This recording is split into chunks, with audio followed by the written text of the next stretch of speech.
sentenced, being called a monster. A day of reckoning for the doctor who diagnosed hundreds of patients with cancer when they did not have it. Outside the court, the tears and anger. He lied to so many patients, giving many of them extensive chemotherapy, which then made them sick.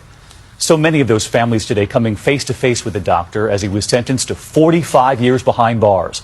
And you're about to hear what the doctor said to those families. ABC's Ron Claiborne leads us off. Judgment Day for the doctor who caused so much pain.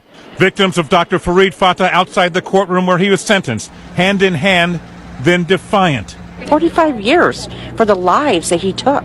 It just wasn't enough. In court, the 50-year-old doctor breaking down, saying, "I misused my talents, yes, and permitted this sin to enter me because of power and greed." But those words no comfort for Cheryl Blades. I could hear him talking to my mother because I went to every appointment. So I could hear him talking to her and promising her to save her. In all, Fatah pleaded guilty to intentionally misdiagnosing more than 550 patients, often prescribing treatment for cancer that they did not have. He earned more than $17 million as a result.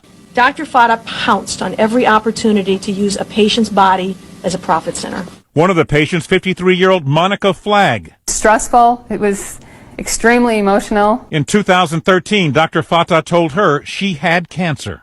He finally said, "It is no longer smoldering. You have full-blown cancer." She later learned from another doctor she was perfectly healthy. I did one chemo treatment. The others did so many that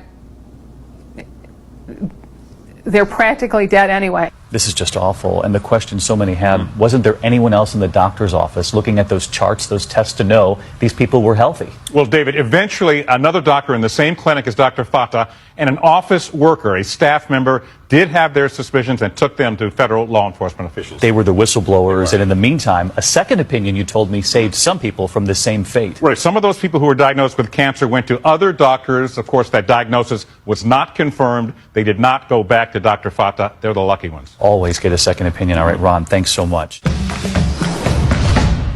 We begin with that break.